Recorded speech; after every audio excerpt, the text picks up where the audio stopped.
పరిటాల రవీంద్ర గారిని కాంగ్రెస్ ప్రభుత్వం వచ్చిన వెంటనే పరిటాల రవీంద్ర మరణశాసనం రాసేశారు అంటారనమాట. అంటే చంపేస్తారా అని. అంటే ఆయన సతీమణికి కూడా చెప్పారంటే ఏ రోజు చంపుతారు ఏం కదా పరిటాల రవీంద్రకు కూడా తెలిసి చమ్మన్ని కూడా అండర్ గ్రౌండ్ పంపించేశాడు.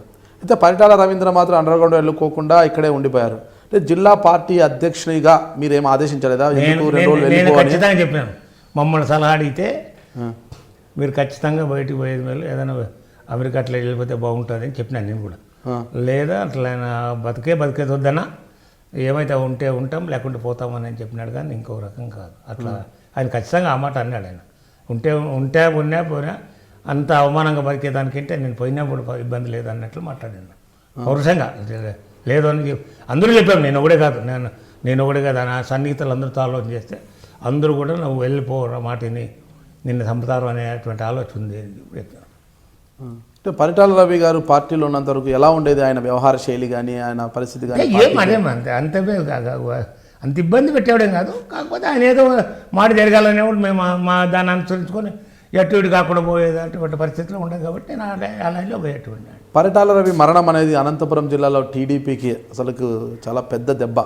అంటే ఆ పరిటాల రవి మరణం తర్వాత పార్టీ చాలా కొన్ని అంటే కార్యక్రమాలు చేయడానికి కూడా భయపడే పరిస్థితి అప్పటి కాంగ్రెస్ ప్రభుత్వం. అదేం లేదు, ఎప్పుడు కూడా అబద్ధం మేము మొదలు పెట్టలేదు. మేము అంటే ఆయన లేని లోటును ఎలా అధిగమించారు మీరు? ఆయన లేని లోటును ఎలా అధిగమించారు? అదే అధిగమించేదేమంటే మేము మామూలుగా పార్టీ బలంగా ఉంది, ఆయన లేనప్పుడు కూడా పార్టీ ఉంది కదా, ఎటుపోయింది అటు ఉంది కదా. ఆ విధంగా ఈ జిల్లాలో బాగా బలంగా ఉంది. ఆ పరిస్థితిలో ఖచ్చితంగా అధిగమించాం. మేమేం దానికి అనుమానం. పార్టీ అనేది ఎవరు ఉన్నా ఎవరు లేకపోయినా ఉంటుంది. అంటే తెలుగుదేశం పార్టీని స్థాపించిన ఎన్టీఆర్ ఈరోజు లేకపోయినా ఆ పార్టీ అయితే మనుగడ సాగిస్తూనే ఉంది. ఇక్కడ మనుషులతో సంబంధం పార్టీ అనేది ఉంటుంది. అయితే పరిటాల రవి లాంటి ఒక బలవంతుణ్ణి మట్టి గరిపించారు ఇక్కడ అనంతపురం జిల్లాలో. అంటే మిగతా వారి పరిస్థితి ఏమి అనేది మిగతా వారికి కూడా భయం వస్తుంది కదా. ఒక భయాత్మకమైన వాతావరణాన్ని సృష్టించారు అప్పుడు కాంగ్రెస్ పార్టీ హయాంలో 2005లో. అంటే ఆ వాతావరణంలో మీరు ఎలా కార్యక్రమాలు చేస్తూ పోయారు? మేము ధైర్యంగా చేసేదలకే ఎవరు ములాది లేదు. నేను ఒకటన్నా చంపుతామన్నా కూడా నేను ఎప్పుడో చనిపోయేటువంటి వాళ్ళు 92లో చనిపోయిన ఆపరేషన్ ఓపెన్ హార్ట్ సర్జరీ అయినప్పుడు నేను ఇంకా బతికున్నానంటే నాకేం ఇబ్బంది లేదు. మీరు ఎవరు చంపినా ఇబ్బంది లేదు, నాకేం ఇబ్బంది లేదు.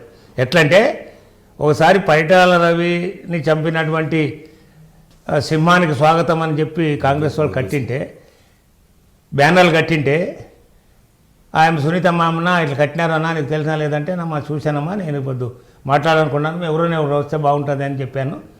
సుబ్రహ్మణ్యం వచ్చాడు. సుబ్రహ్మణ్యంతో పెట్టుకొని మీకు సిగ్గుండాల 100 ఏళ్ళు 110 ఏళ్ళు కాంగ్రెస్ అనే వాళ్ళకి ఒక వ్యక్తిని చంపినటువంటి వాడికి స్వాగతం అని చెప్పినారంటే మీకు పార్టీకి ఇంకేడున్నది సిగ్గు అని అంత ధైర్యంగా ఆపొద్దు కూడా నేను మాట్లాడినటువంటి వ్యక్తి ఏముంది అట్లా మాకేం ఇబ్బంది అట్లది.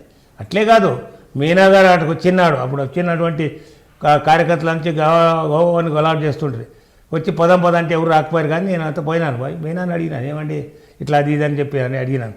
మీనుంటే చనిపోయినాడంటే ఇట్లా చనిపోయినాడు అని చెప్పాడు. నేనంటే ఇంకేం కావాలండి, ఆయన అన్ని రెండింటిలో కూడా సోదాలు చేసి ఆయన ఇంట్లో ఏది లేదు, మరణాలు ఆయుధాలు ఏటివి లేవని చెప్పి ఒక మెసేజ్ ఇచ్చారు.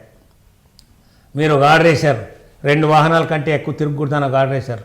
అంటే ఆయన అంటే ఎవరు రావడం లేదు, మీరు ఏమన్నా అభ్యంతరం లేకుండా చంపుకోవచ్చు అని చెప్పి ఈ ఆర్డర్ ఇచ్చారు. అటువంటి మెసేజ్ ఇచ్చారు కాబట్టి వాళ్ళు ధైర్యంగా వచ్చారు అని నేనంటే ఆయన నన్ను కొట్టేవాళ్ళు వేసేట్లు వేసాడు. ఎవడు డీజీపీ మీనానేవాడు. అప్పుడు జయరామరెడ్డి ఆయన డిఐజీ ఉండే. ఆయన ఏం లేదండి ఆయన చాలా మంచోడు, ఆయన గురించి మనం ఎందుకు, ఆయన ఉన్నది వాస్తవం. ఆయన వాళ్ళ నాయకుడు చనిపోయినారు కాబట్టి అట్లా మాట్లాడేది మనం దానికి సమాధానం చెప్పాలి. కానీ అట్లా కాదని మాకు సంబంధం లేదని చెప్పాలి. కానీ మీరు అట్లా బాగలేదు, అది మీరు ఆయన శుద్ధికి పోయేదక్కర్లేదు అని చెప్పినాడు. మేము ఆ విధంగా మేము ధైర్యంగా ఏదన్నా కూడా ధైర్యంగా ఎదుర్కొన్నాం. నాకేం ములాది లేదు దాంట్లో, యాప్ను కూడా ఏం ములాది లేకుండా చేసాం. ధైర్యానికి కేర్ ఆఫ్ హనుమంతరాయ చౌదరి గారు అంతే వాస్తవమే. అది ఆ విధంగా ధైర్యంగా పోయినాం అంతే, వేరే ఏం లేదు. నేను ఎమ్మెల్యే ఉన్న హనుమంతరాయ చౌదరిని, మీరు హై డ్రీమ్ మీడియా చూస్తున్నారు.